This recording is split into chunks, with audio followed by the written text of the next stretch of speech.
dulu kita mulai saja. Alhamdulillah Pak Ustaz sudah hadir. Bismillahirrahmanirrahim.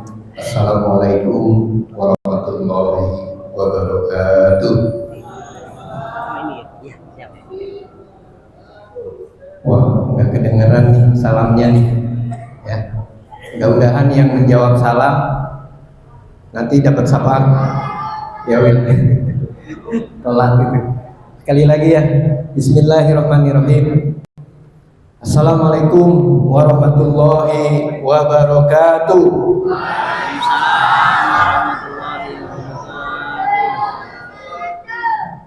Innal hamdalillah nahmaduhu wa nasta'inuhu wa na'udzu billahi min shururi anfusina wa sayyiati a'malina. May yahdihillahu fala mudilla lahu wa may yudlil fala hadiya lahu. Asyhadu an la ilaha illallah wa asyhadu anna Muhammadan abduhu wa rasuluhu la nabiyya ba'da. Allahumma shalli ala sayyidina Muhammadin wa ala alihi wa sahbihi wa barik wasallam. Teman-teman, alhamdulillah kita sambut kehadiran Bapak Ustaz kita, Bapak Kiai kita, Bapak Haji Dr. Ahmad Habibie. Alhamdulillah beliau sudah hadir di tengah kita yang akan isi pada kesempatan ini. Yang saya hormati para sesepuh, para Ustaz, alhamdulillah ada Ketua Yayasan Pak Ustaz Lukman, Pak RW, dan para pengurus yang lain, terutama bapak-bapak, ibu-ibu yang hadir pada malam hari ini. Insya Allah dirahmati oleh Allah Subhanahu Wa Taala. Amin. Ya Allah, ya Rabbal Alamin. Salawat dan salam kepada Nabi Muhammad Sallallahu Alaihi Wasallam serta keluarga dan sahabat serta para pengikutnya yang istiqomah menjalankan sunnahnya. Mudah-mudahan kita yang juga ikut istiqomah menjalankan sunnahnya mendapatkan syafaat di yaumil akhir nanti. Amin ya Allah ya Rabbal Alamin.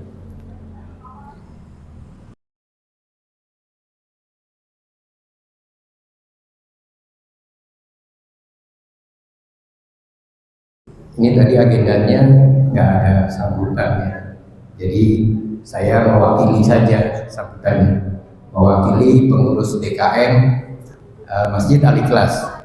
Sekali lagi mengucapkan terima kasih kepada bapak-bapak, ibu-ibu semua yang hadir pada malam hari ini, dan terima kasih kepada Majelis Taklim RT 7 dan RT 8 yang sebagai penyelenggara pengajian bulanan pada malam hari ini.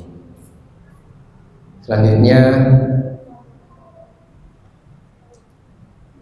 kita buka dulu saja pengajian kita pada malam hari ini dengan membaca surat Al-Fatihah agar pengajian pada malam hari ini dapat berjalan dengan lancar. Selanjutnya kita kirimkan juga Al-Fatihah ini untuk saudara-saudara kita yang sedang sakit, mudah-mudahan Allah angkat penyakitnya, dan buat kita semua yang hadir pada malam hari ini mudah-mudahan diberikan keberkahan oleh Allah Subhanahu Wa Taala. Wa ala adanya wa ala kulli niyatin sholihah. Al-Fatihah. A'udzubillahi minasyaitonir rajim. Bismillahirrahmanirrahim. Alhamdulillahirabbil alamin. Arrahmanir rahim. Maliki yaumiddin. Iyyaka na'budu wa iyyaka nasta'in. Ihdinas siratal mustaqim. Siratal ladzina an'amta 'alaihim ghairil maghdubi 'alaihim waladdallin. Amin. Alhamdulillah. Selanjutnya mari kita dengarkan, simak sebagai pembuka adalah tilawah yang akan disampaikan oleh Bapak Ustaz Maulana. Waktu dan tempatnya.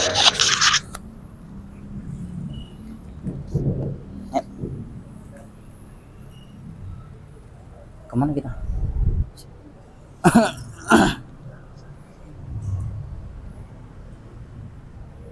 Gimana Ya. Oh, berdua ya? Di mana kita? Sini aja. Berdua. Di sini nggak apa-apa. Sini. Sini. Mau pakai yang kuping apa? Ini Terserah. Bebas. bebas. Mungkin terjemahnya pakai. Iya. Iya. Kamu pakai dia. Nanti disampaikan dulu aja surat apa, ayat berapa ya, supaya bisa disimak. Salam dulu. Assalamualaikum warahmatullahi wabarakatuh. Waalaikumsalam warahmatullahi wabarakatuh.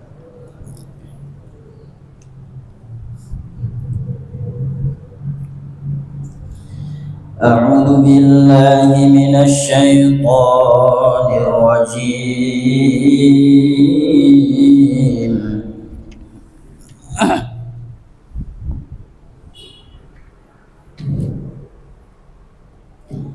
Bismillahirrahmanirrahim.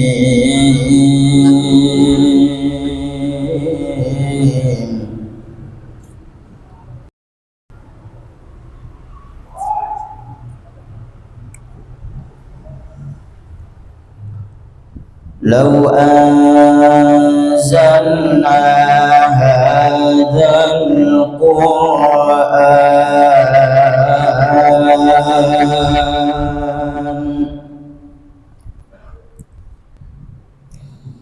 لو أنزلنا هذا القرآن على جبل لرأيته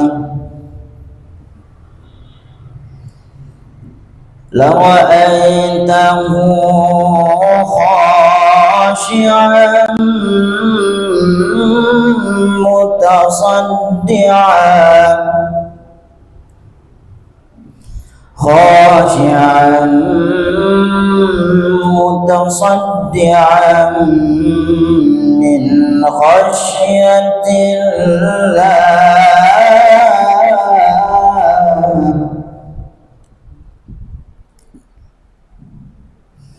وتلك الأمثال نضربها للناس لعلهم يتفكرون.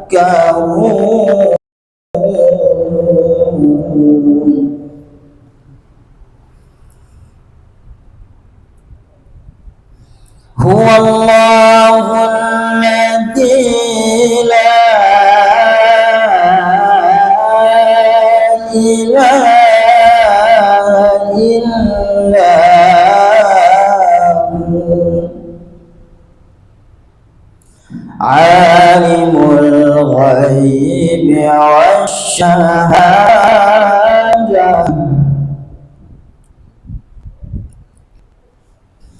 هو الله الذي لا إله إلا هو عالم الغيب والشهادة.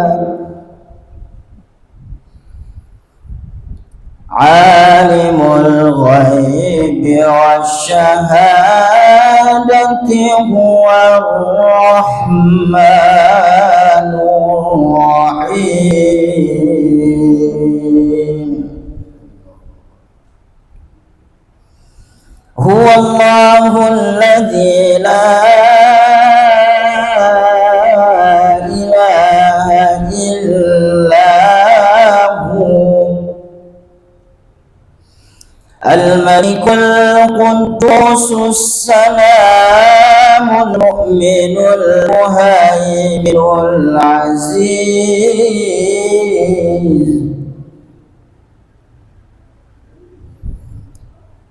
المؤمن المهيمن العزيز الجبار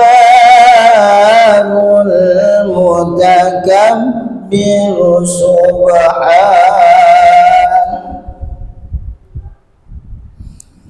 سبحان الله عما يشركون.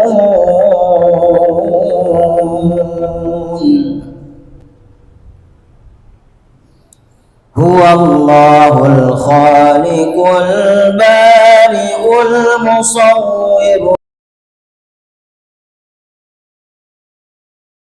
له الأسماء.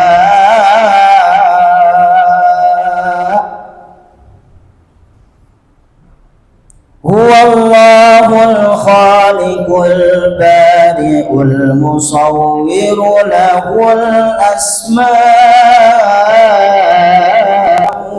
الحسنى يسبح له ما في السماوات والأرض وهو العزيز الحكيم.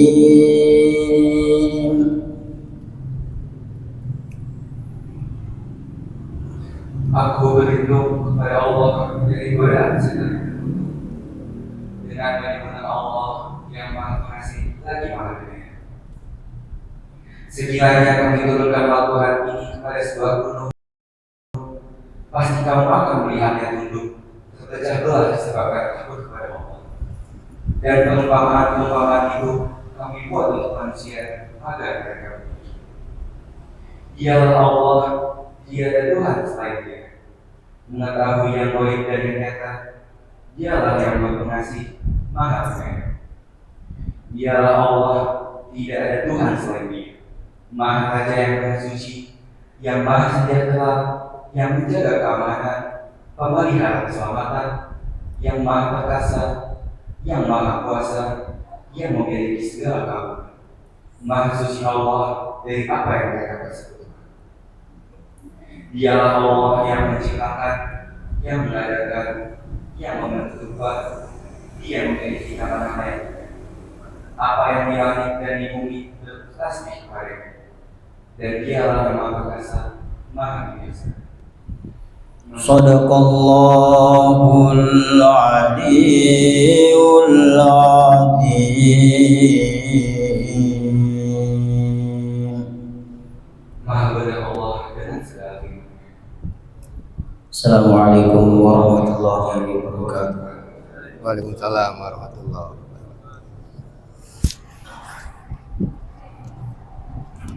Alhamdulillah, ya, jazakumullah khairan kepada Bapak Ustaz Maulana dan si ganteng ya, ganteng dari anak muda dari RT 08. Baik, selanjutnya kita mungkin langsung saja kepada yang inti dari pengajian bulanan pada malam hari ini. Cuma saya ini belum dapat ini Pak Ustaz, mohon maaf, belum dapat apa. Cuma di gambar itu Pak Ustaz mirip dengan ketua DKM kita, Pak. Ya, Bapak Ustaz Yusuf ketua DKM kita, senyumnya yang sama, ya nggak, Pak? Ya, jadi banyak yang tanya ini siapanya Pak Ustaz Yusuf ya. Jadi ketua DKM kita itu Bapak Ustaz Yusuf, mirip sama Bapak. Hadir nggak ya Pak Ustaz Yusuf? Nanti kalau hadir biar foto bareng ya, biar kayak kakak adik. Insyaallah. Baik, cuma saya tahunya tinggalnya di Pamulang aja Pak. Kebetulan tadi Pamulang macet banget Pak. Ya, macet banget tadi sampai sini. Jadi ya alhamdulillah beliau sudah hadir untuk mengisi pengajian bulanan dengan tema fungsi sentral Al-Quran ya. Baik, kepada Bapak Haji Dr. Ahmad Satihi M.A.G. waktu dan tempatnya dipersilakan kepada Saya mohon izin ya. Masya mau Allah. pakai mic ini apa pakai mic yang di kuping?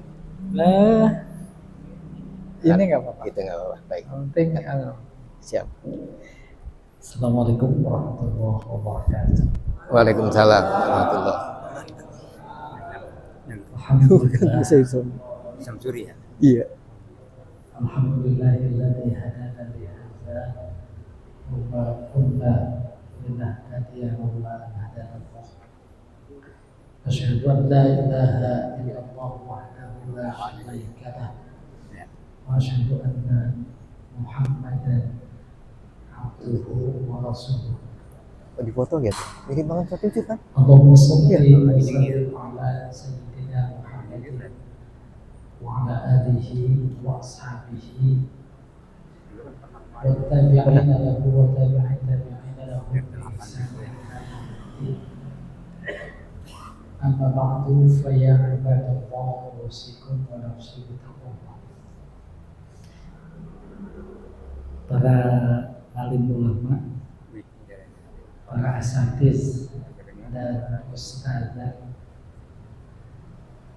para hujjaj, hadirin hadirat sekalian yang berbahagia. Tak berlebihan kalau saya bilang saya yang paling berbahagia. Kalau bukan karena kehendak Allah, kalau bukan karena kodratnya, inayahnya, taufiknya, tak mungkin. Saya khususnya, kita umumnya berada di rumahnya yang mulia. Amin. Tak ada selembar daun pun yang jatuh di malam hari kecuali atas kehendaknya. Jangan lagi gini dah. Dan tak ada satupun peristiwa bagi Allah yang terjadi karena faktor kebetulan. Tak ada kebetulan. Kita sadar sesadar-sadarnya sebagai muslim semuanya adalah Pamuhan serem banget, biru warnanya. kehendaknya Warnanya baik. biru kacamatanya. Maka kita berada dalam pengawasannya. Tak ada kehendaknya yang tidak baik. Ada baik, ada tidak baik. Ada nikmat, ada musibah. Seperti dipahami oleh banyak masyarakat, itu kan hanya sebatas akal kita saja. Kalau tetangga sebelah kebakaran, musibah. Kalau sebelah dapat rezeki, nikmat. Itu sebatas pikiran kita.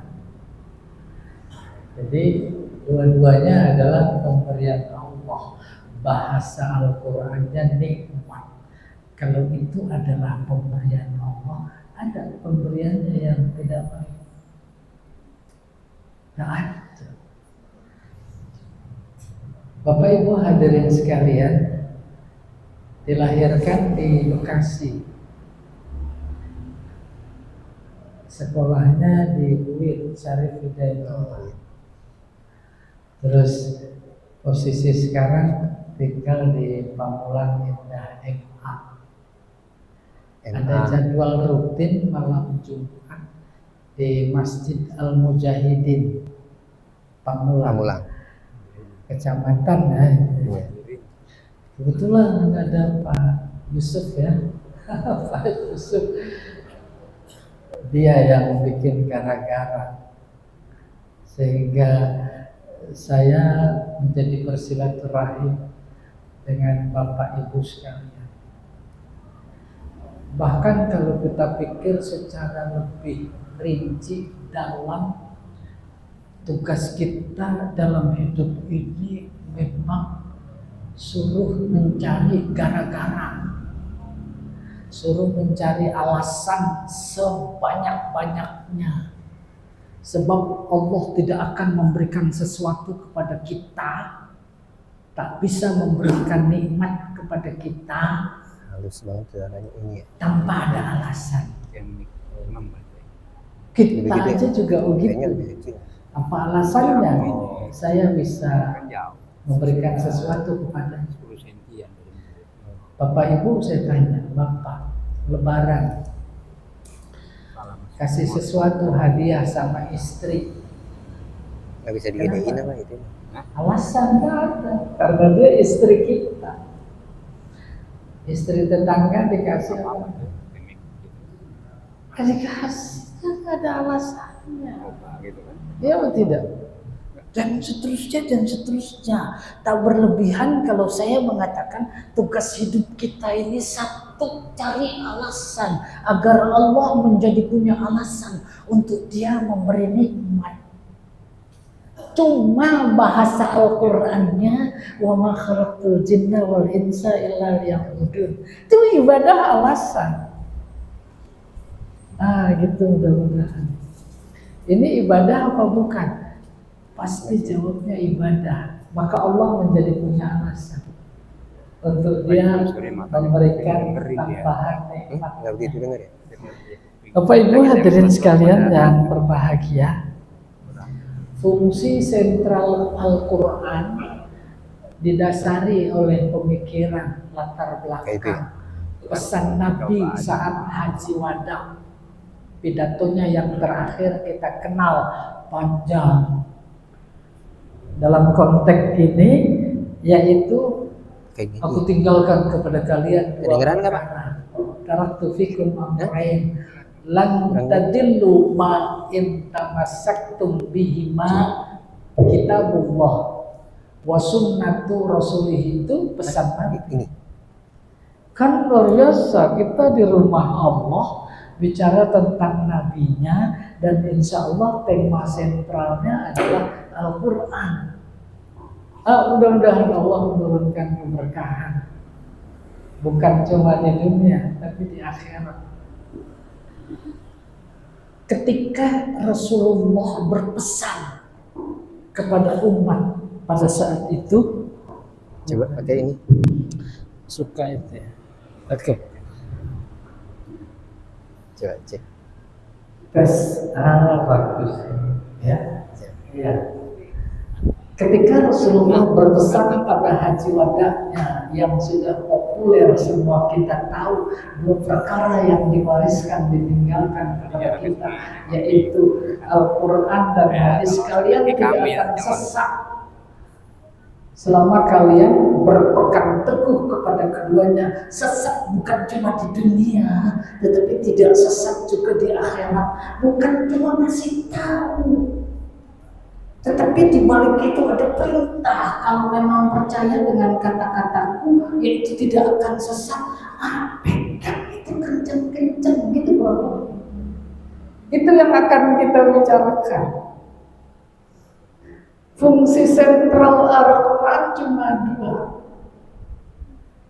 Yang pertama mukjizat, yang kedua hidayah. Ini kalau dua-duanya bisa 2 semester. Gimana sampai subuh? Sepintas. Sebagai mukjizat. Mukjizat artinya sesuatu keistimewaan yang hanya diberikan kepada Nabi. Begini gampangnya, Allah ciptakan sesuatu, alam semesta ciptaan. Pada saat yang sama Allah ciptakan juga hukum-hukumnya. Bahasa teologisnya, hukum itu sunnatullah yang kita kenal. Allah ciptakan api, maka sunnahnya panas. Allah ciptakan air, sunnahnya dia mengalir ke tempat yang rendah. Itu hukumnya, sunnahnya. Allah ciptakan asap, sunnahnya membumbung ke atas. Asap ada nggak yang membumbung ke bawah? Ada nggak? Nggak ada. Asap rokok kemana bumbungnya? Sunnah. Besi keras, tempe, empuk, itu jangan dikira itu bukan sunnah Allah. Kalau besi panas, dicabut panasnya. Api panas, dicabut panasnya, maka sunnahnya dicabut. Oke? Kalau sunnahnya dicabut buat para nabi, itu namanya mukjizat. Nabi apa ya yang dibakar nggak hangus? Tuh Nabi Ibrahim. Enak kalau dibahas sesuai dengan Al-Quran. Ya, oke, saya ulangi. Api panas, panasnya dicabut, itu hukumnya. Kalau diperuntukkan untuk Nabi, namanya mukjizat. Besi keras, dicabut kerasnya, buat Nabi mukjizat. Nabi apa tuh yang kalau bikin baju cuma kayak ibu-ibu bikin donat gitu loh. Maka Allah bilang wa alanna lahul hadida wal Qur'an. Nabi Daud. Oke, api panas tuh.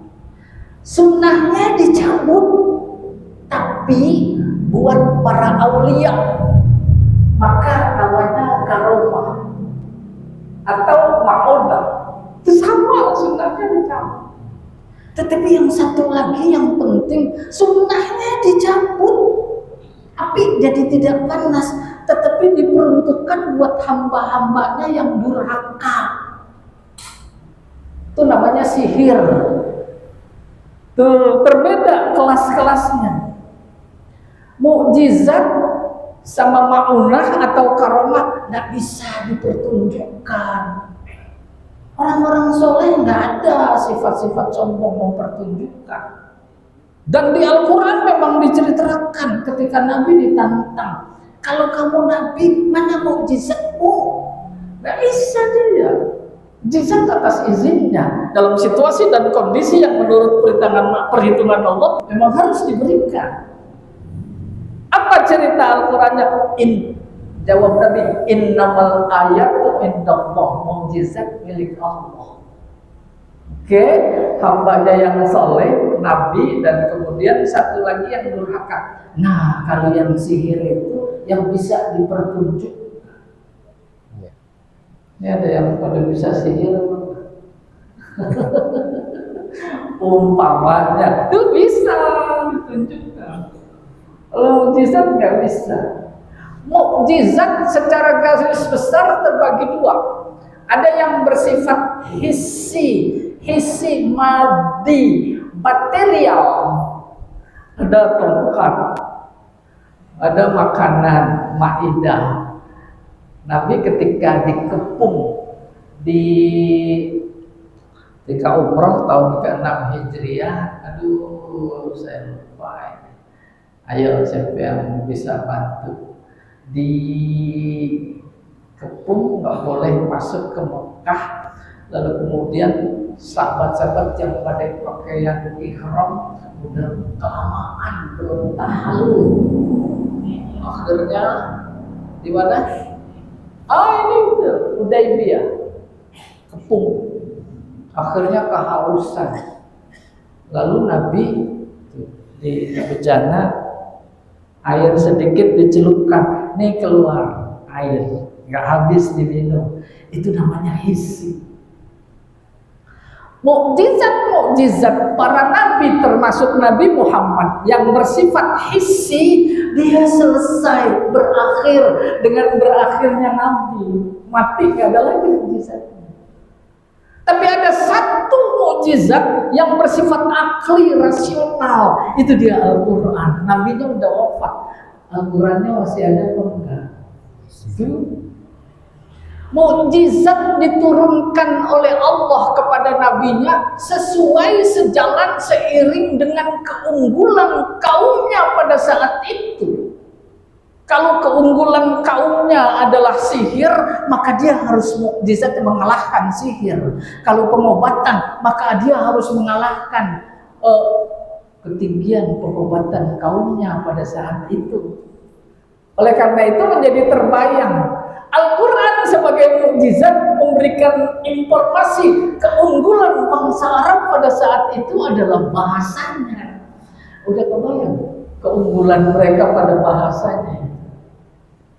Bapak Ibu hadirin sekalian, bangsa Arab terdiri dari kabilah-kabilah, kerjaannya berantem, merebutkan air, kehidupan. Maka yang kuat mengalahkan yang lemah. Tetapi karena puncak ketinggian bahasa, keunggulan mereka pada saat itu adalah bahasa, lalu tembus melegenda ke budaya kita, ada peribahasa lidah lebih tajam dari pedang. Itu lidah maksudnya bahasa. Kayak apa gambaran bahasa mereka tajamnya?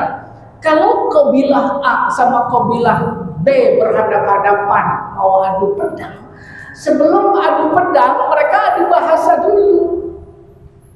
Si A mencela si B, dijawab lagi, dicela lagi, dijawab lagi. kalau salah satu sudah tak mampu menjawab,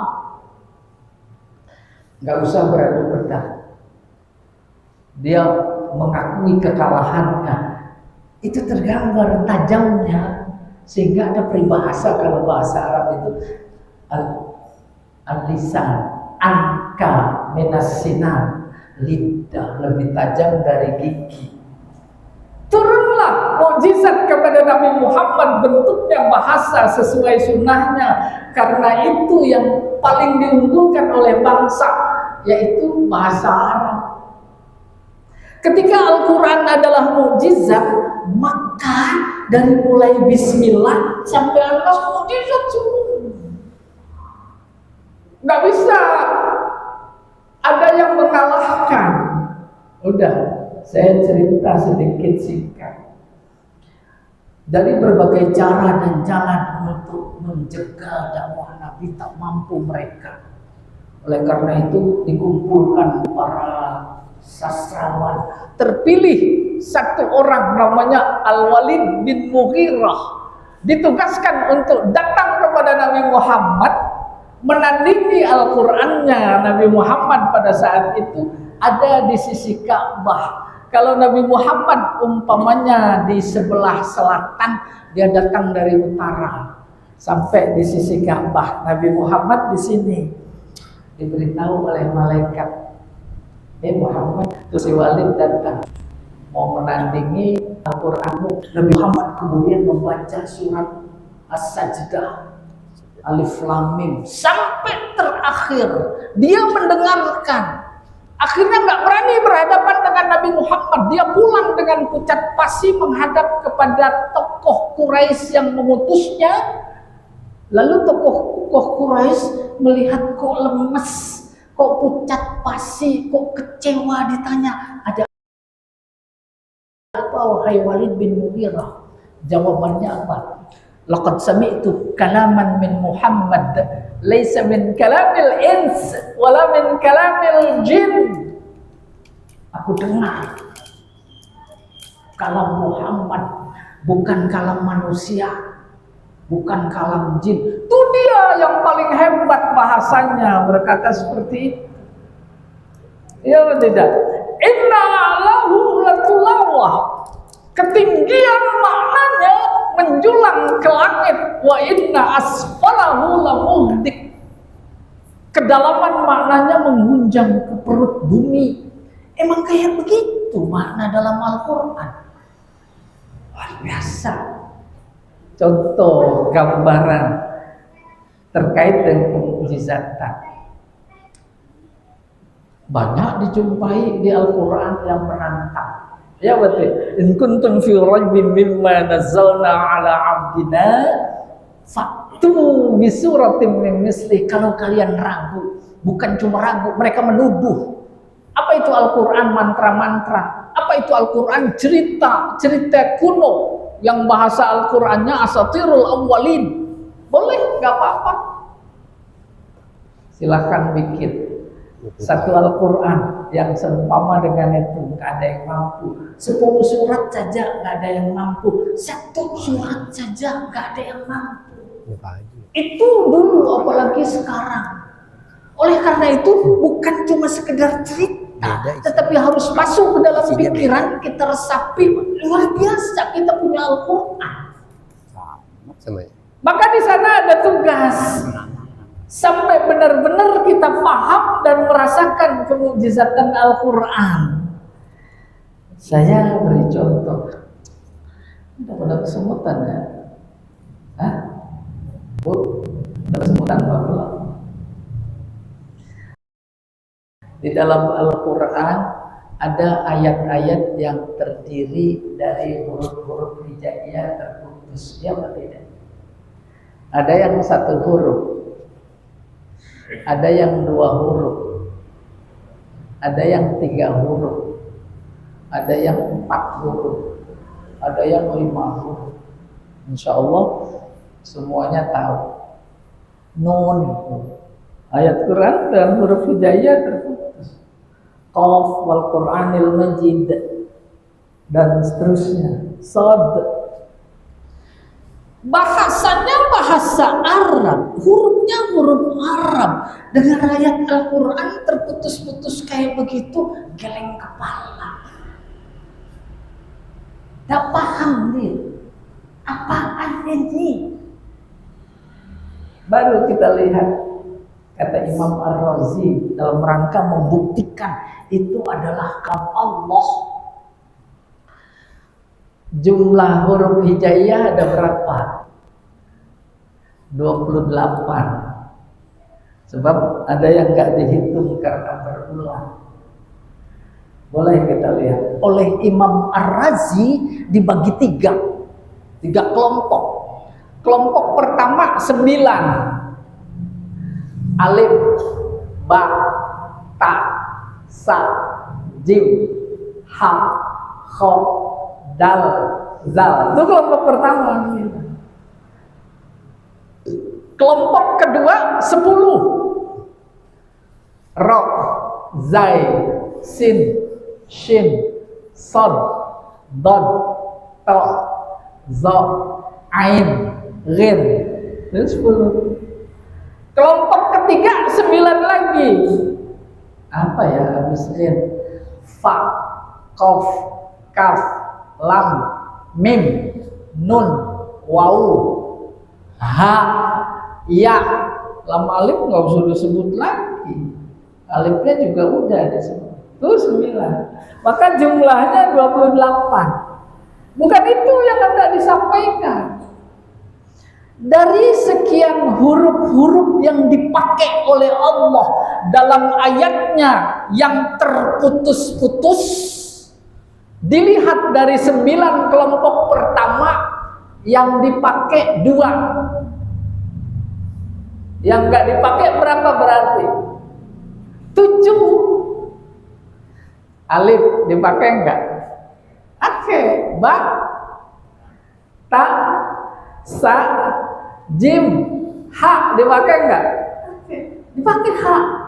Hamim, kho, dal, zal nggak dipakai. Yang dipakai 2, yang nggak dipakai 7. Lalu 10 kelompok yang kedua dipakai 5, nggak dipakai 5. Dan dipakainya itu diselang-seling. Mulai dari apa tadi? Ro, pakai enggak? Pakai alif lam ro. Turun dengannya. Habis ro, zai. Zai dipakai enggak? Ya dipakai. Terus sin dipakai enggak? Pakai. Shin enggak dipakai. Sad dipakai. Dod enggak dipakai. To dipakai. Zol enggak dipakai. Kesimpulan 10 kelompok yang kedua dipakai 5, nggak dipakai 5, nggak ada dalam ayat-ayat yang terdiri dari huruf yang terputus. Sementara kelompok yang ketiga jumlahnya 9, kebalikan dari kelompok pertama yang jumlahnya 9. Kalau 9 kelompok pertama dipakai 2, nggak dipakai 7, maka yang ketiga sebaliknya. Dipakai 7, yang nggak dipakai 2. Itu kebalikan. Pertanyaan yang dikemukakan nanti di rumah masing-masing ngeliat itu, harusnya pakai tulisan biar seragam. Yang hendak disampaikan oleh Imam Ar-Razi dalam tafsirnya sebagai menunjukkan kemukjizatan Al-Quran, dan itu notabene dari Allah. Pertanyaan, apa karena faktor kebetulan?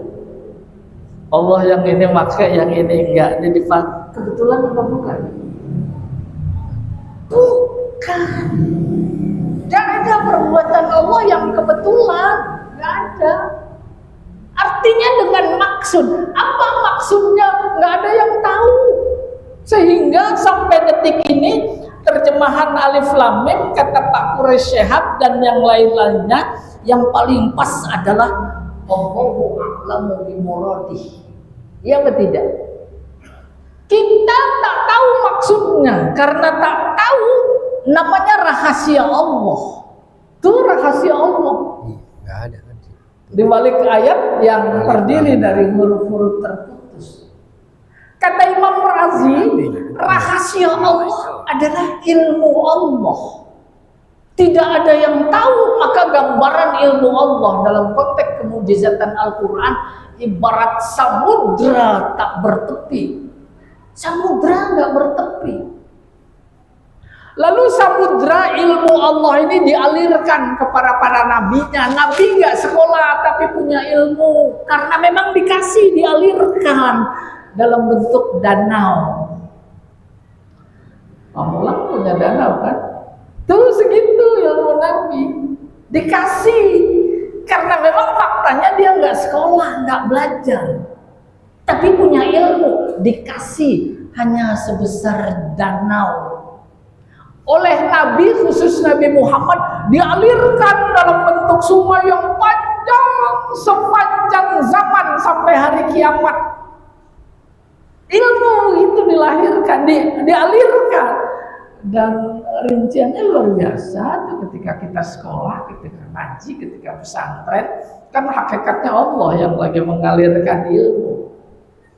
Dari sungai besar mengalir menjadi bercabang, beranting sampai terkecil di tingkat RT. Apa kata Imam Ar-Razi? Dulu halaman rumah kita tanah, nggak seperti sekarang. Kalau hujan becek, hujan agak reda, kita jalan nggak pakai sendal. Ada nggak tapakan kaki kita? Ada. Ada kelingking nggak di itu? Ada. Di kelingking tapakan ada air apa enggak? Ada. Apa kata Imam Ar-Razi? Ilmu ulama setingkat dunia tuh setitik dibanding ilmu Allah yang bagaikan samudra tak bertepi. Maksudnya menekan, jangan pada sombong, baru punya ilmu dikit sombong gitu. Tapi bukan itu juga yang ingin disampaikan oleh Imam Ar-Razi. Barangkali penting dalam konteks kemujizatan Al-Quran. Apa itu yang dia sampaikan? Jangan ada yang pada percaya kalau ada orang ngaku tahu rahasia Allah.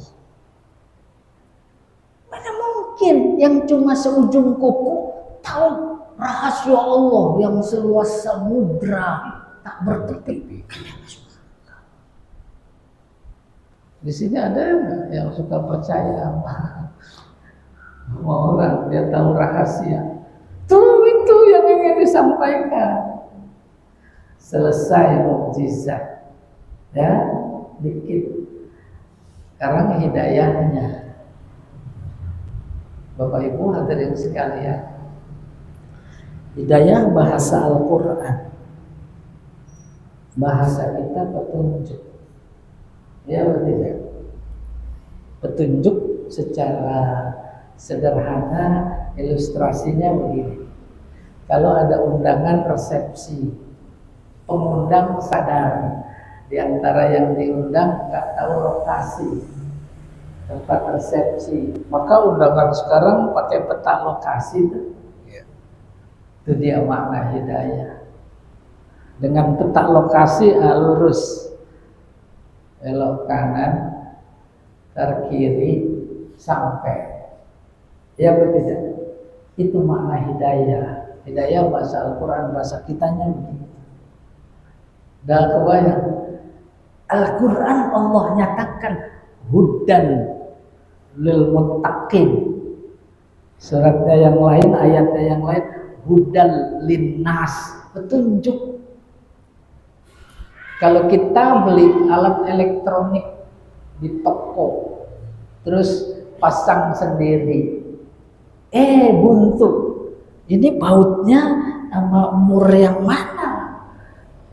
Sadar pabrikan. Udah disiapkan buku, namanya buku apa? Tunjuk, buku hidayah kalau bahasa Al-Quran. Maka luar biasa pentingnya itu buku hidayah. Oh iya, ini sama ini sambungannya. Boleh bayangkan buku petunjuknya pakai bahasa Cina. Berguna apa enggak? gambarnya aja. Al-Quran petunjuk bukan cuma seperti ilustrasi tadi. Petunjuk jalan bukan cuma ke lokasi acara, tetapi ke akhirat. Coba bayangkan. Dan bahasanya bahasa Arab. Oleh karena itu secara jujur mukmin-mukminat lewat logika tadi ada pesan. Pelajari bahasanya. Kita selama ini abai. Apalagi sholat yang dibaca itu bahasa Arab semua. Nggak pernah ada usaha memahami Subhana Rabbiyal Azim, Subhana Rabbiyal A'la, cuma baca doang. Kembali ke Al-Quran. Boleh bayangkan waktu itu. Al-Quran adalah hidayah, petunjuk, bentuk hidayahnya bahasa. Baru saya coba bantu jelaskan. Bahasa ada dua. Pertama bentuk huruf. Yang kedua bukan huruf. Baik yang bentuk huruf kayak di Al-Qurannya atau yang bukan huruf, kedua-duanya sama-sama simbol. Kalau menurut ilmu bahasa simbol. Ya. Pulang dari kantor, dari mana-mana, terus sampai di sudut gang rumah kita ada bendera kuning. Bahasa apa bukan? Tuh, Simbol. terus kita paham apa enggak? Membentuk sikap apa tidak? Itu dia. Ketika sampai pada bentuk sikap, oh iya, siapa yang meninggal? Ayo kita takziah. Itu dia namanya hidayah. Tunjuk. Al-Quran diturunkan kayak begitu makna hidayahnya. Oh iya ini ada Alhamdulillahi Rabbil Alamin. Apa hidayah? Itu yang kemudian membentuk sikap kita. Itu namanya hidayah. Boleh saya beri ilustrasi. Di ujung gang rumah kita bukan bendera kuning, tapi janur. Bahasa apa bukan? Ada makna apa tidak? Ada makna itu yang disebut hidayah. Karena dia membangun sikap lewat pikiran yang memahami makna. Oh iya, kebetulan lagi lapar, ada janur kuning. Apalagi sengaja emang bawa batik. Wah, udah kita mampir. Kan hidayah. Enak memahami hidayah. Ntar kita ke Al-Quran. Ini dari aspek bentuknya, bahasanya. Berkendara, perapatan lampu merah. Bahasa bukan? Bahasa, nggak ada yang membantah. Membentuk sikap apa tidak? Membentuk, mengurangi kecepatan. Terus berhenti. Habis merah hijau. Bahasa juga. Bahkan semua rambu-rambu lalu lintas bahasa. Bahasa simbol. Nah, mudah-mudahan terangsang untuk memahami bahasa. Muncul pikiran, Al-Quran kan bahasa Arab. Kita ini bukan orang Arab. Suka muncul begitu apa enggak? Coba renungkan dalam-dalam, maka sampai pada titik kesimpulan. Al-Quran hidayah, bahasanya bahasa Arab. Kita bukan orang Arab. Maka kesimpulannya, tak mungkin Allah tak memberikan potensi kepada kita untuk memahami hidayah dalam Al-Quran. Tak mungkin tak memberikan potensi. Ada, semuanya potensi diberikan untuk memahami Al-Quran pasti. Sebab tak mungkin nanti. Tinggal kita mengeksplor apa tidak. Tuh, mendorong lagi kita. Udah tua, gimana belajar baca? Ya atau tidak? Udah males. Nah, satu lagi yang saya beri. Coba berbagi maksudnya. Yang dilihat oleh Allah bukan ketercapaian kemudian paham Al-Quran. Bukan. Tapi yang dilihat oleh Allah adalah usaha. Baru kemudian kita pada usaha apa enggak? Usaha. Bapak Ibu hadirin sekalian, yang udah hafal 30 juz, 15 juz, 20 juz, belum tentu lebih baik ketimbang yang baru belajar Iqra 1. Ya atau tidak? Itu. Ya, usaha secara kebetulan. Saya mengajar di bawah DKI ada lembaga bahasa namanya LBIQ, gratis. Pesertanya kayak bapak-bapak, ibu-ibu gini semua. Ada yang ke sana? Hah? Ada nggak? Oh, dari Bogor, dari Bekasi, dari Tangerang, dari mana-mana. Luar biasa naik kereta. Karena udah menikmati mempelajari bahasa, bukan bahasa Arab, bahasa Al-Quran. Nah, kalau didiskusikan nanti. Sekarang masuk ke intinya. Ya, mudah-mudahan menurut Bismillahirrahmanirrahim. Apa maknanya? Coba ada yang bisa jawab? Saya kasih hadiah umroh. Pertanyaannya, apa maknanya? Bu, ada yang bisa jawab? Umroh. Ya, diam semua. Kayaknya pada ogah belajar Al-Quran. Banyak tes case saya kayak begitu. Saya baca Bismillahirrahmanirrahim. Apa maknanya? Dia bilang dengan nama Allah yang Maha Pengasih lagi Maha Penyayang. Itu bukan makna. Itu alih bahasa. Maka kalau kita berhenti di situ dengan nama Allah yang Maha Pengasih lagi Maha Penyayang, pertanyaan mendasarnya, mana hidayahnya? Oleh karena itu pada makna sama arti beda.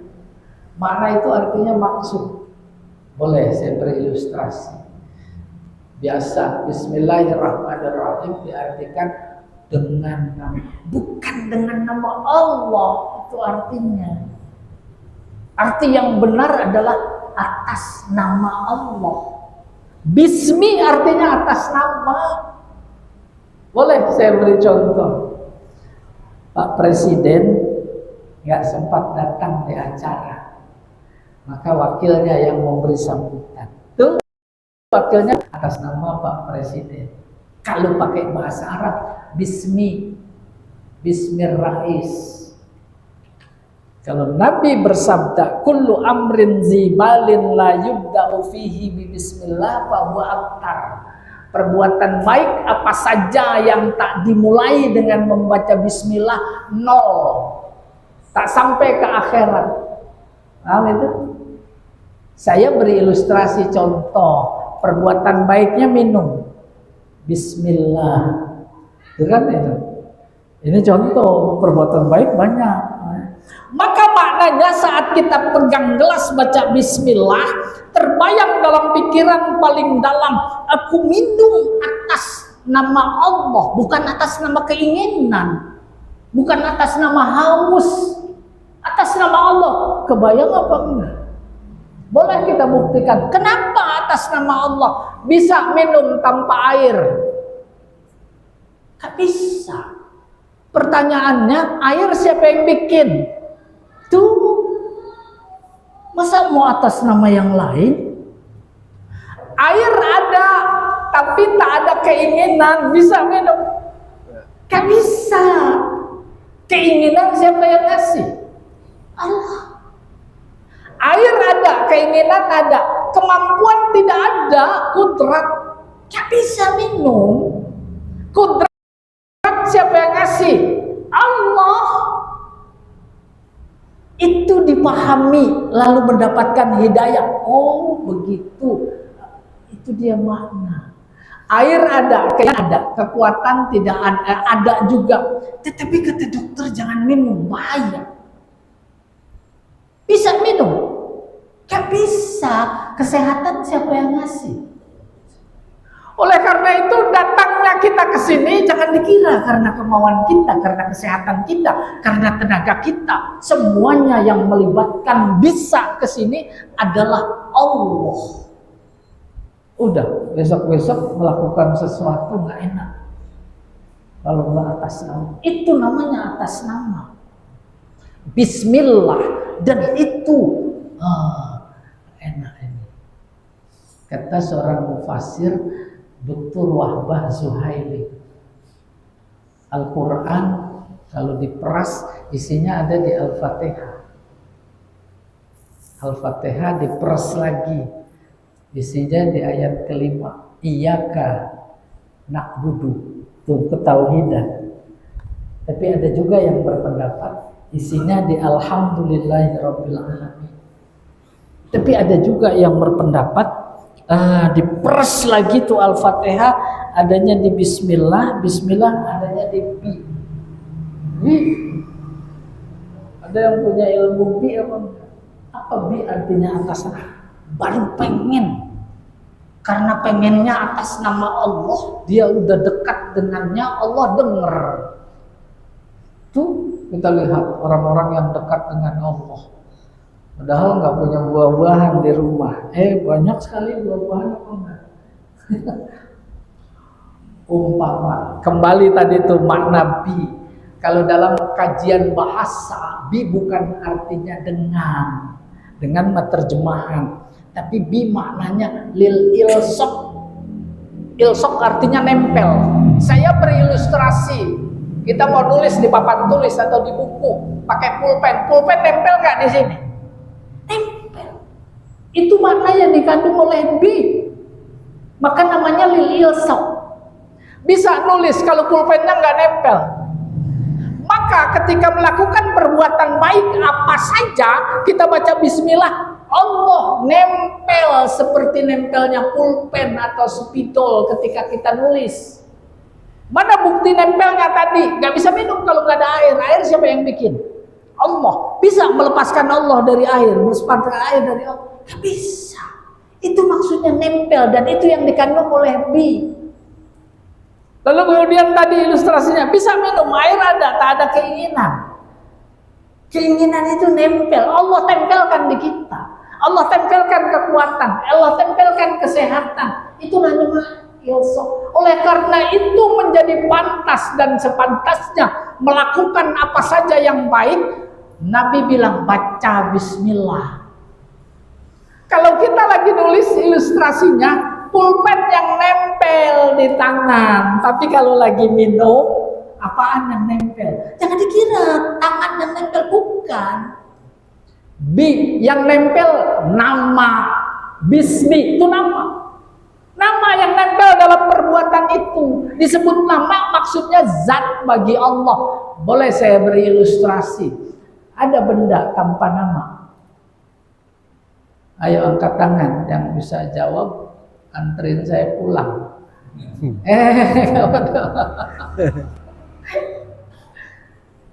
Tidak ada benda, tidak ada nama. Sama ketika dibalik nama pasti ada bendanya. Kalau nggak bisa jawab sekarang, ntar WA saya. Ada nih benda, nggak ada namanya. Berani? Oke, pertanyaan berikutnya. Nama sama benda bersatu apa berpisah? Wah, ini ujianmu ceramahnya. Kan mau naik kelas. Ya kan? Saya sebut gelas. Nama, nih bendanya. Bisa. Ya atau tidak? Bisa. Apa saja ciptaannya, nama dan benda berpisah. Kita sebut matahari, itu nama. Bendanya, kita sebut bulan. Kita sebut apa saja berpisah. Maka Muhammad Abdul dalam tafsirnya memberikan ilustrasi ekstrim. Kita lagi haus, zikir 1000 kali, air, hilang gak rasa haus? Gak hilang, malah tambah. Itu menunjukkan nama sama benda berpisah. Ganti zikirnya, api. Angus sekali dah. Angus kalau sambil ngerokok terus lupa. Itu ekstrim sekali, nama dan benda. Apa yang hendak dikatakan oleh Imam Ar-Razi dalam konteks menjelaskan Bismillahirrahmanirrahim? Jangan bayangkan kayak begitu ketika kita berzikir menyebut nama Allah.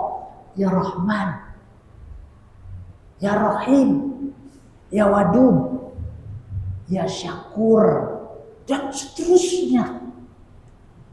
Jangan bayangkan kayak zikir nyebut api-api. Kan Kan ada hidayah itu di dalam bismillah. Oh iya, zikir besok tambah khusyuk. Ya Rahman, dia lebih senang disebut namanya, dipuji ketimbang diminta. Udah paham itu? Ada berita di WA grup, si A meninggal, terus kita doain, Allahumma gfirlahu. Bukan salah, standar. Itu namanya nyuruh Allah, karena perintah kan? Nyuruh Allah agar dia memberi ampun. Dia lebih suka pakai doa yang gak ada perintah. Maka yang lebih hebat adalah ghafarallahu dzunubah wa askanahu fasiha jannati. Tuh gak ada minta. Sehingga orang-orang yang luar biasa dekat dengan Allah udah malu minta, malu berdoa minta. Kenapa? Karena yang diberi saja belum disyukuri semua. Iya apa tidak? Kita kan kalau syukuran cuma pindah rumah aja, pindah rumah syukuran. Padahal ada nikmat yang luar biasa lebih besar dari ketimbang dapat rumah baru umpamanya. Tuh, pernah nggak dapat undangan syukuran kuping? Kuping nikmat bukan? Tuh, syukuran kaki, syukuran mata, ada undangan gitu. Kan ada. Dan memang masih banyak lagi yang harus disampaikan terkait itu.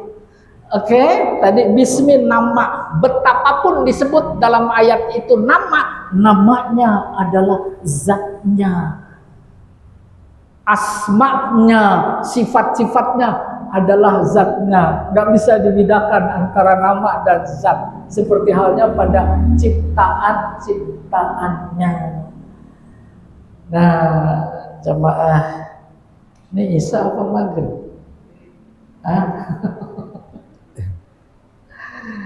Udah dulu ya. Nanti diurai luar biasa panjang.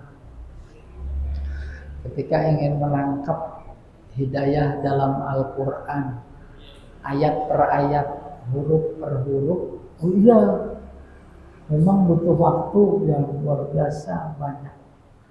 Kembali ke pokok persoalan, itu dia dua yang harus ditangkap. Sebagai mukjizat kita pahami insya Allah. Tidak ada yang bisa bikin, menandingi.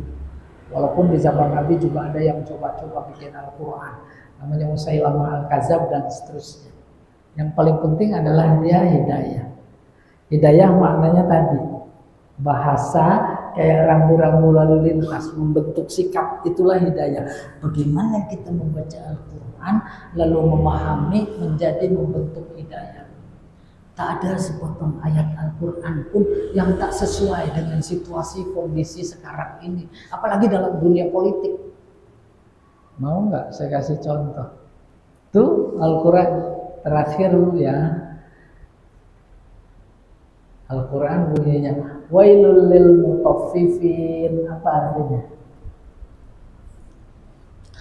Celaka bagi yang curang. Ada nggak curang sekarang? Dulu curangnya cuma 3. Pertama timbangan, kedua ukuran, ketiga takaran. Nah kalau sekarang curangnya apa akarnya? Disebut pada ayat berikutnya, akarnya adalah bohong. Wailul lil mukazzibin. Kan enak sekali.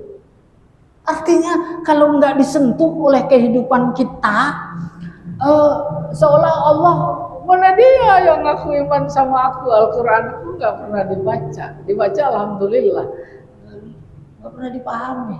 Nah mudah-mudahan setelah taklim ini ada marak semangat yang luar biasa. Ya Pak DKM, ada Pak DKM. Pak DKM katanya mirip saya pengen tahu. Bapak Ibu hadirin sekalian, kurang lebihnya mohon maaf, ada baiknya dari Allah, ada kurangnya keterbatasan. Mudah-mudahan Allah memaafkan. Billahi taufik wal hidayah. Assalamualaikum warahmatullahi wabarakatuh.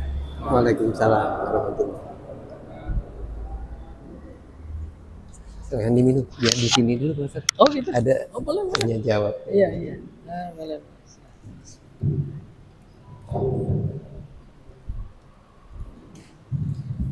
Baik, alhamdulillah. Jadi aku kasih kepada Ustadz yang sudah menyampaikan materinya begitu dalam ya. Mungkin apa yang disampaikan oleh Pak Ustadz itu ada yang kurang jelas atau ada yang mau ditanyakan seputaran dengan yang disampaikan maupun yang sesuai tema, waktu dan tempatnya. Dipersilakan, saya kasih waktu kurang lebih 15 menit untuk ada tanya jawab dari ibu-ibu.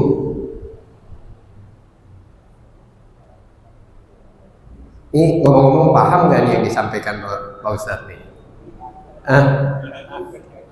Bapak, tapi kalau saya terus sangat merinding saya dengarnya, betul. Karena Al-Quran itu sebagai petunjuk itu, kalau nggak kita baca dan nggak kita pahami, ya buat apa kita? Keberadaan kita di dunia untuk apa kalau bukan untuk ibadah kepada Allah Subhanahu Wa Taala? Dan itu adanya di mana? Di Al-Quran. Jadi silakan Bapak-bapak. Alhamdulillah, Pak Ustaz.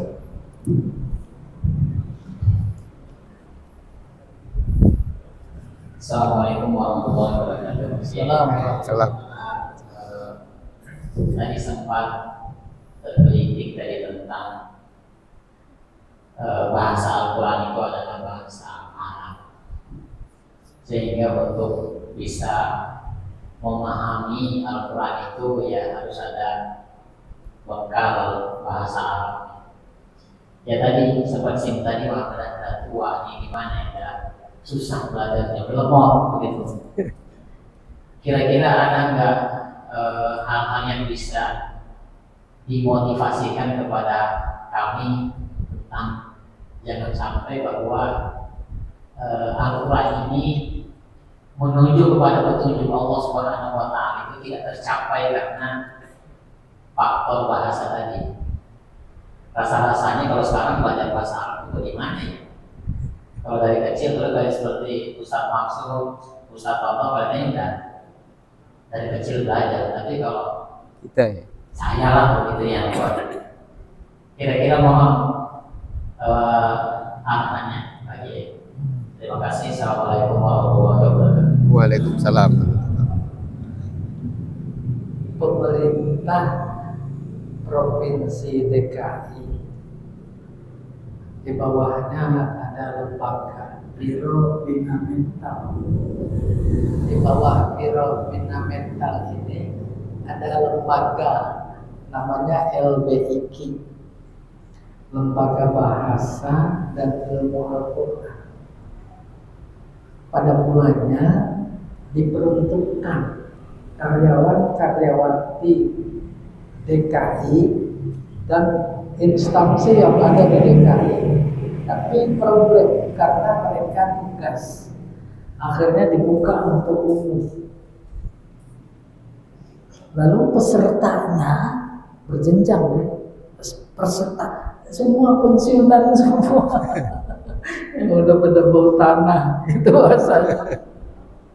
Mereka nol bahasa Arab, diajarin dari A dan jenjangnya ada tingkat dasar 1, 2, 3, lalu menengah 1, 2, 3, lalu lanjutan 1, 2, 3, lalu mahir. Dan ada lagi program secara khusus sejak awal bahasa Arabnya memang diorientasikan memahami Al-Quran. Oleh karena itu, menurut hemat saya, sepintas terlihat dari fenomena peserta yang ada, itu menyenangkan. Nah, mereka nggak bisa bahasa Arab, tapi kan diterangkan. Ya tidak diterangkan. Kecuali kalau memang mau ahli. Dia harus belajar sorof secara matang, nahu secara matang. Sorof apa nahu saja, gramatika ya. Sorof itu morfologi, itu nggak mengatur akad hidayah. Baru ilmu bahasa Arab yang ketiga sebagai andalan namanya balaghah. Insya Allah ya di pesantren balaghah. Balaghah kalau bahasa baratnya itu retorika. Oke, tokoh balaghah yang sudah menghayati ilmunya, menemukan, diterapkan ke dalam Al-Quran, lalu dia berkata, al-balaghatu alatul hidayah. Alat hidayah. Apa sebab? Sebab dia menangkap bukan yang tersurat, tetapi yang tersirat. Yang tersirat inilah hidayah. Bukan cuma melihat bendera kuning, tapi di baliknya ada makna, itu kan tersirat. Ya tidak? Itu bukan yang di janur, tapi yang di balik itu. Kayak begitu rambu-rambu lalu lintas. Nih di balik bi tadi sepintas, di balik ismi, di balik ar-Rahman, di balik ar-Rahim, di balik alhamdulillah. Kita sebatas alhamdulillahirabbil alamin, segala puji, belum ada hidayah. Apa yang ada di baliknya? Allah menyuruh kita kalau memuji, pujilah Allah. Jangan puji yang lain, melihat keindahan, kebesaran, keagungan, keluar biasaan. Puji. Subhanallah. Itu juga salah satu bentuk bukan cuma kagum, tapi pujian. Nah, hemat saya, jangan bayangkan kalau memang mau belajar, bayangkan bisa, maka nggak bisa-bisa. Percaya apa enggak? Jadi apa yang kita bayangkan ketika mulai belajar dengan kondisi yang kita sadari seperti ini, nggak usah bercita-cita bisa. Itu yang membuat bisa. Terus, ya. Nah kalau ada di antara bapak ibu sepak LBIQ itu programnya 3 bulan sekali selesai. Terus naik tingkat, buka lagi program lagi 3 bulan lagi. Melihat jenjang pembelajaran yang ada dan gratis, buku dikasih. Maka saya lihat ibu-ibu yang dari Bogor, yang dari Tangerang, yang dari Lampung, yang dari Cikarang, ya luar biasa itu. Kenapa habis sudah pensiun Pak? Sudah pensiun, pensiunnya lama. Saya pikir begitu, ya bisa kita insya Allah. Allah besar. Ada lagi yang lain? Ada kelas online-nya nggak Pak? Begini ceritanya. Jenjang terakhir mahir, udah mahir tuh secara perjenjangan, tapi mereka belum puas, pengen terus. Akhirnya inisiatif mereka bikin grup lalu Zoom, itu online maksudnya. Dan di yang ke saya itu sampai ada 3 kelas, masya Allah. Udah bukan bahasa Arab lagi, tapi langsung mempelajari tafsir. An-Naba semua juz amma itu selesai, udah masuk Yasin. Yasin udah selesai, pengen tahu Kahfi. Oh biasa. Zoom. Ya setiap hari Selasa sama hari Sabtu, ada juga hari Minggu sampai mereka alumni ya. Dan informasi lengkap mungkin bisa di dicari di Google LBIQ gitu aja udah terus. Ada programnya, ada masa belajarnya dan lain-lain. Ayo, kalau nggak ada lagi saya mau pulang. Ini gara-gara ini jadi nggak jadi. Aja Pak, silakan.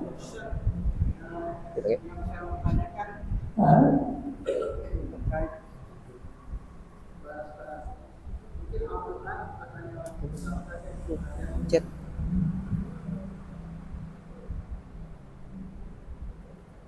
Mungkin yang mempelajari Al-Quran bukan hanya umat Islam, tapi mungkin saja yang belajar Al-Quran itu umat Islam tidak mendapatkan yang seperti Pak Ustaz sampaikan hidayahnya. Walaupun sudah diberikan simbol-simbol yang mungkin pemahaman itu hanya di masing-masing pribadi kita. Yang saya tanyakan, bagaimana Allah menjaga Quran itu yang memang kalamnya Allah. Itu saja Ustaz. Terima kasih. Boleh jadi Nabi bersabda innamal a'malu binniyat. Ada seorang orientalis yang dikirim ke Aceh. Saya kenal. Aceh dikenal agama Islamnya kuat. Mereka sadar menjatuhkan Aceh harus paham bahasa. Dikirimlah yang namanya Senuk ordernya. Mungkin di Mekah 7 tahun pandai bahasa Arab, bisa bikin hadis. Hadis-hadisnya hadis bikinan, namanya maudhu. Apa diantaranya? Alaikum biluzumil bulud hatta antabut. Kalian diam saja di rumah sampai mati. Maksudnya jangan campur politik. Lihat pengaruhnya ada atau tidak? Karena niatnya belajar Islam ingin mencari kelemahan, bukan ingin mencari hidayahnya. Udah masuk Islam, tetap dia orientalis yang luar biasa berbahaya. Ya atau tidak? Jadi niatnya. Apalagi saya terlalu ekstrim, bercanda sih. Pokoknya kalau kita punya niat, jangan pengen bisa. Nah itu kan ekstrim. Jangan pengen bisa, insya Allah nggak bisa. Percaya kok. Iya, pokoknya belajar. Sama belajar sepeda. Jangan niatnya bisa. Kalau niatnya bisa, jatuh dulu. Ntar kalau jatuh dulu putus asa. Ya tidak. Tapi terkadang ada karena niatnya bukan mau bisa, yang penting usaha terus. Nggak apa-apa nggak bisa. Nanti saatnya pasti bisa. Bahkan ekstrimnya Allah tak memberikan dia bisa bahasa Arab bukan di sini. Iya atau tidak? Bisa jadi di saat yang lain. Allahu a'lam bishawab. Iya, ada lagi. Satu lagi, silakan. Ayo. Ibu-ibu ya. Ya. Ini bapaknya. Apa-apa. Kasih Ibu ya. Iya boleh.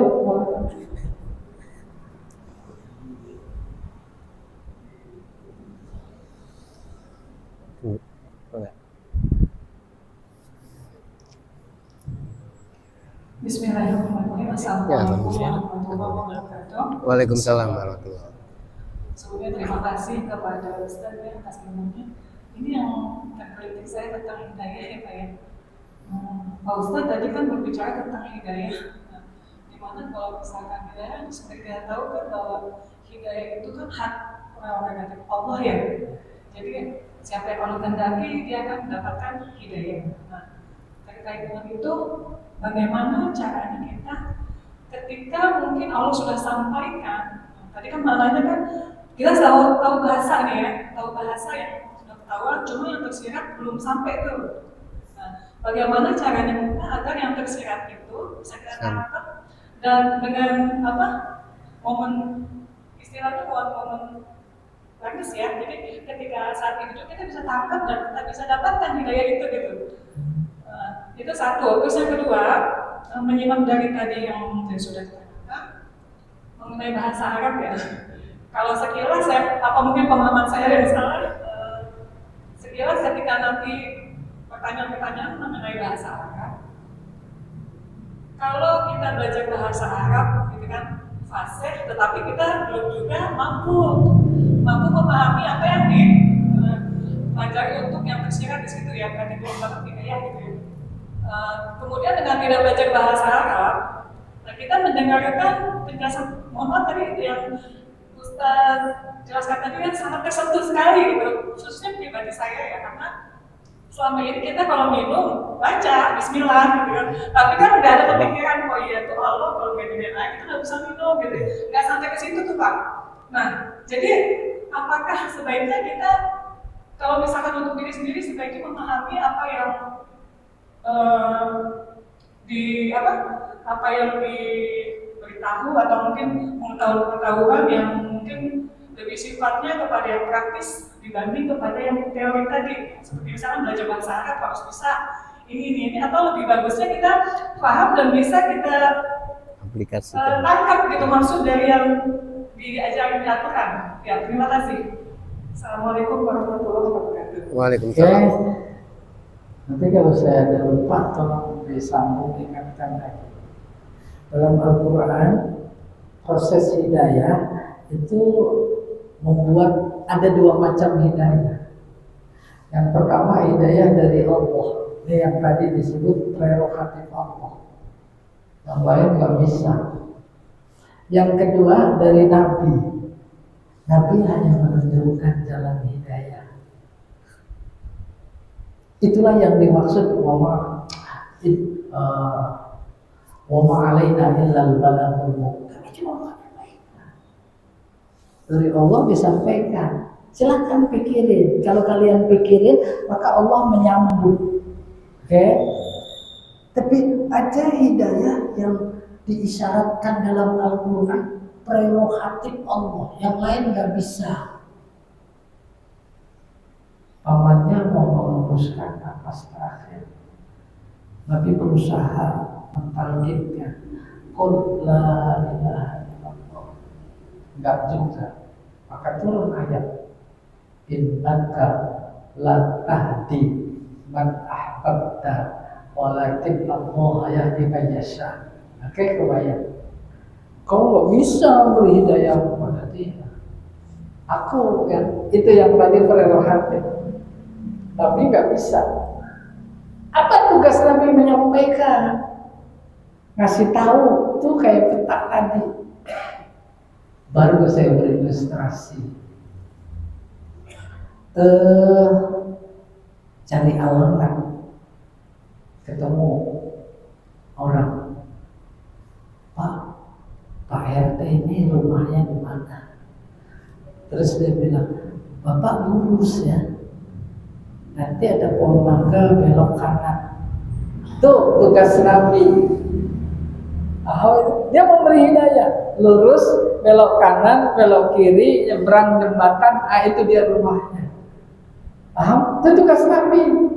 Ya, sampaikan. Maka fungsi sentral Nabi dua, memberi kabar gembira, memperingatkan. Oke? Nih kalau kamu ikut aku, kamu masuk surga. Ikut apa enggak tergantung dia. Itu wama alaina illal balagh. Pak, rumah Pak RT ini mana?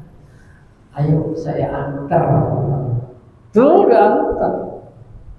Oleh karena itu makna hidayah sama dan sebangun derivasinya dengan hadiah. Bapak Ibu mau kasih hadiah dibungkus rapi, dilempar apa diantar? Diantar. Kayak begitu Allah ketika memberi hidayah kepada kita. Bukan cuma kayak begitu, diajarin oleh Allah mintanya. Setiap sholat kita baca ihdinas siratal mustaqim. Maka diantar itu kita. Iya, habis sholat terus baca buku, baca tafsir terjemahan. Itu lagi diantar oleh Allah untuk lebih memahami ayat-ayat yang ada di dalam Al-Quran. Persoalannya kita mau nggak diantar gitu. Baru kemudian hidayah itu ada 5. Yang pertama namanya hidayah fitrah. Fitrah itu kullu maulidin yuladu 'alal fitrah. Selama ini di tengah masyarakat diartikan salah. Fitrah itu suci. Ya betul tidak? Kembali kepada kesucian. Bukan. Fitrah itu potensi iman.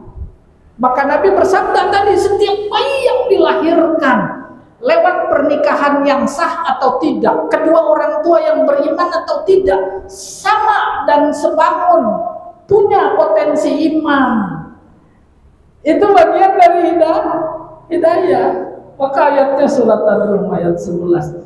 Aqim wajhaka lid-dini hanifa fitratallah allati fatara an-nasa 'alaiha la tabdila li khalqillah dzalika dinul qayyim walakinna aktsaran nas la ya'lamun. Kebanyakan kita nggak tahu. Oke, fitrah nih. Maka tumbuh besar saja bayi, terus remaja, terus dewasa. Andai kata dibiarkan dia menempuh jalan hidupnya, pasti kenal dengan Allah.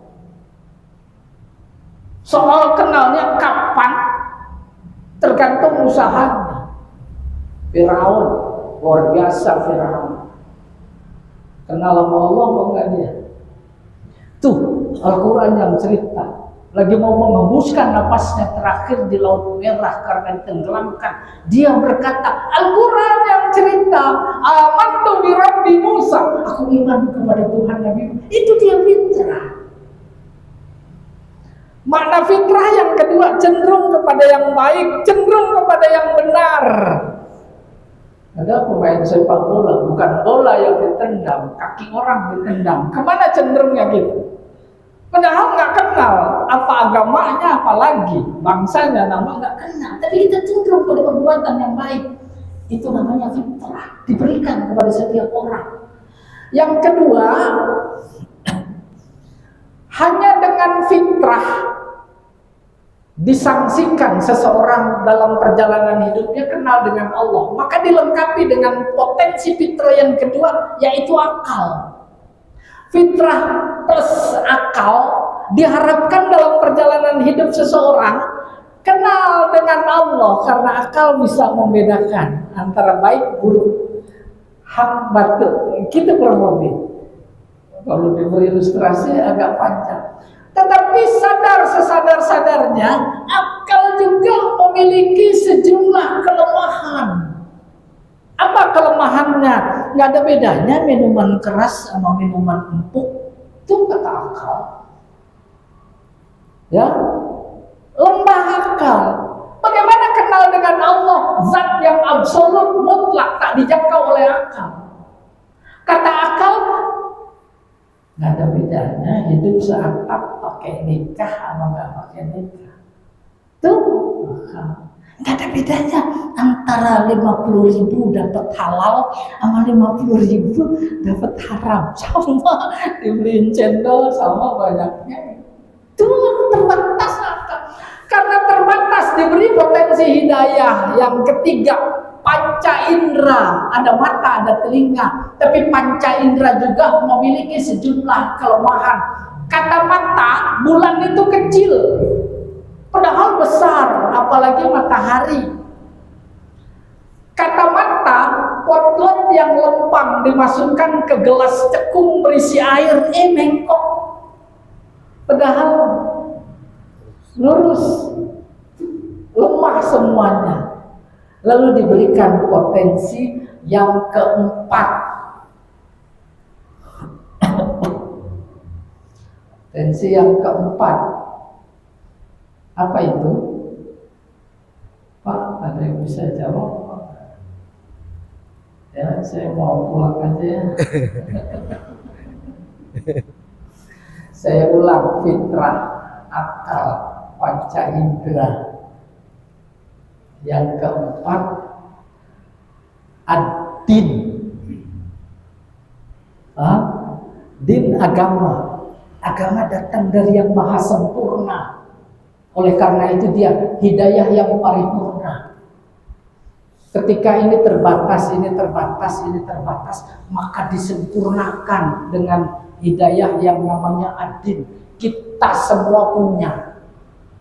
Fitrah punya, akal punya, panca indera punya, din udah punya semua.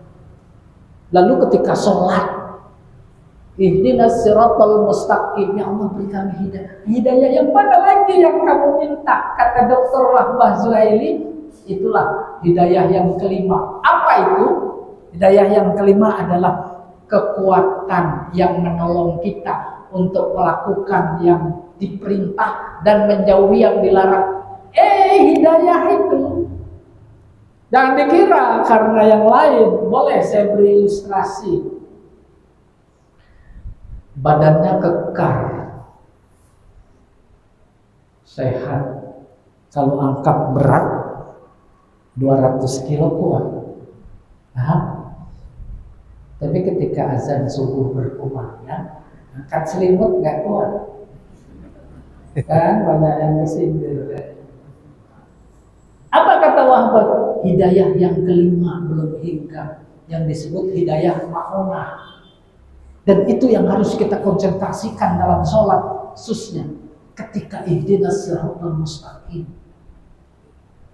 Berapapun teman bisnisnya minta ditraktir, diundang, ditraktir gratis luar biasa. Tetapi ketika Allah minta 2,5%, 1.000 satu macam alasan. Dan tahun depan aja lah, ini lagi mau bangun cabang. Ya udah, dalam sana. Apa maknanya hidayah yang kelima? Namanya hidayah ma'unah, yang belum hingga. Oleh karena itu kata Wahbah Zuhaili, ketika ihdinas siratal mustaqim, konsentrasikan pikiran. Maka ketika konsentrasi, bukan cuma ibarat hadiah itu dibungkus dilempar, diantar itu hadiah persis mana hidayah dan hadiah. Baru terakhir, hidayah itu diperoleh dengan usaha, bukan dengan leha-leha nunggu. Hidayah itu bukan hadiah yang diberikan secara cuma-cuma, ya, tetapi dia lewat usaha bahasa Arab, bukan. Ini panjang ini sampai subuh ini. Saya tanya, Al-Quran bahasa Arab apa bahasa apa? Standar kita iya bahasa Arab. Kalau didalami itu mencederai akidah. Al-Qur'annya menginformasikan memang inna anzalnahu Qur'anan Arabiyya. Itu dalilnya. Banyak ada 4 macam ayat yang seperti bahasa Arab, memang benar. Tapi teruskan itu ayat, la'allakum ta'qilun. Pikirin dong. Masa bahasaku bahasa orang Arab? Akhirnya dalam kajian sastra dirinci perbedaan bahasa Al-Quran dengan bahasa Arab. Bahasa Al-Quran wahyu, bahasa Arab wahyu apa bukan? Kan wahyu. Bahasa Al-Quran mukjizat, bahasa Arab mukjizat bukan? Bukan. Bahasa Arab cuma 2, prosa dan puisi dan prosa. Al-Quran bukan puisi, bukan prosa. Dan itu yang bagian dari tuduhan mereka bahwa Nabi itu penyair. Maka ayatnya membaca wa ma'allamnahu syi'ra wa ma yanbaghilah. Bukan, itu beda, bukan bahasa Arab, cuma hurufnya, kalimatnya, tata bahasanya. Itu. Oleh karena itu pengajaran bahasa Arab ada 2 orientasi. Yang pertama orientasinya berbicara, kalam namanya. Model kita kalam tidak berdaya guna. Tapi yang kita butuhkan adalah orientasi pengajaran bahasa Arab yang kedua, yaitu fahmul makruf, memahami yang dibaca. Oleh karena itu pendekatannya gramatikal. Mana subjek, mana predikat, mana objek. Oh, dipaham. Khatamallahu ala qulubihim. Khatama mengunci. Siapa yang mengunci? Allah. Itu dia jika bakal memahami. Apanya yang dikunci? Belum lagi yang tersirat. Belum lagi yang tersirat. Apalagi sawa'un 'alaihim a'anzartahu. Udah ya, kebanyakan kan juga pada tumpah.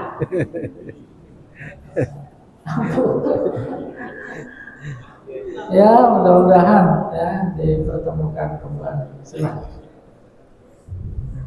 Baik, alhamdulillah. Mudah-mudahan bisa dipahami ya. Ini pertanyaan dari ibu-ibu luar biasa ya. Jawabannya sampai panjang. Gitu. Jadi berisi lah intinya.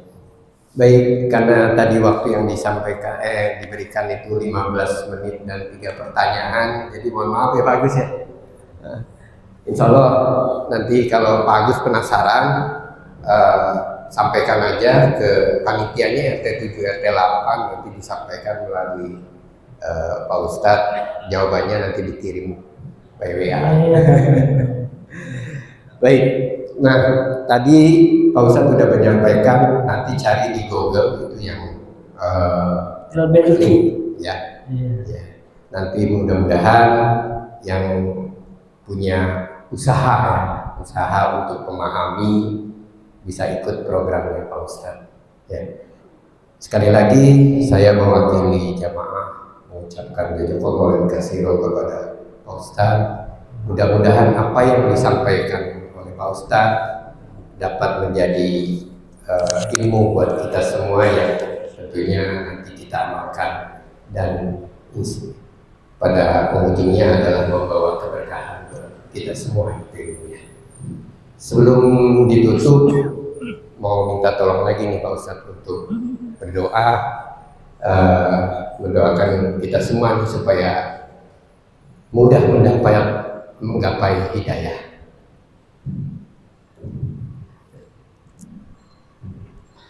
Al-Fatihah.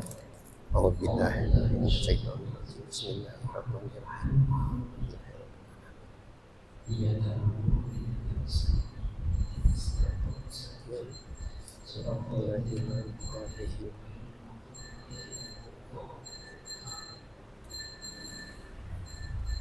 Bismillahirrahmanirrahim. Amin.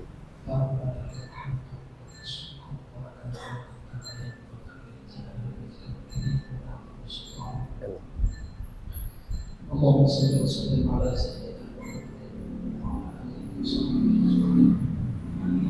صلاة تنجينا بها وتطهرنا بها من جميع السيئات Amin. وتبلغنا بها أقصى البلاء من جميع الخيرات في الحياة والممات Amin. إنك سميع Amin.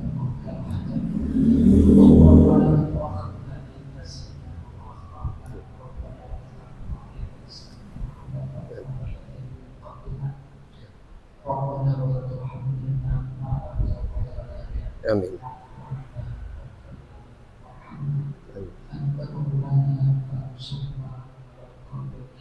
Amin.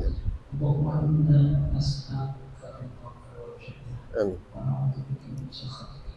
Amin. Amin. Amin.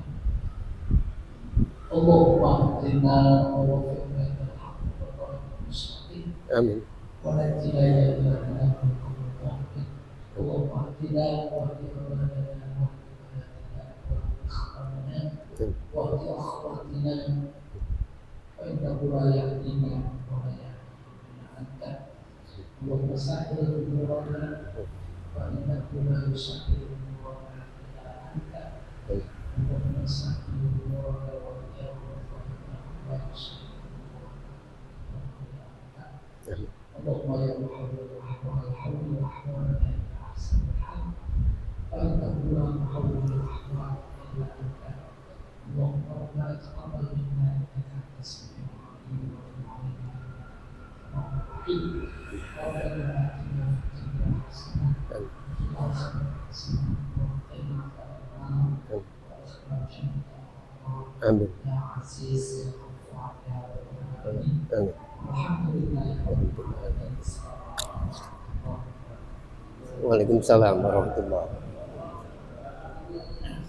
Baik, serangkaian acara pada malam hari ini kita tutup dengan membaca hamdalah dan doa kafaratul majelis. Alhamdulillahirabbil alamin. Subhanallah wa bihamdika asyhadu an la ilaha illa anta astaghfiruka wa atubu ilaik. Kami mengucapkan jazakumullah khairan atas kehadirannya semuanya. Mohon maaf apabila ada yang kurang berkenan. Billahi taufiq wal hidayah. Assalamualaikum warahmatullahi wabarakatuh. Assalamualaikum. Sepatut 30 tahun yang lalu. Aji di sana itu kostum itunya, kuenya sih di sana. Di sana. Tuh, ya. Gimana? Oke, ya. Tadi ambil.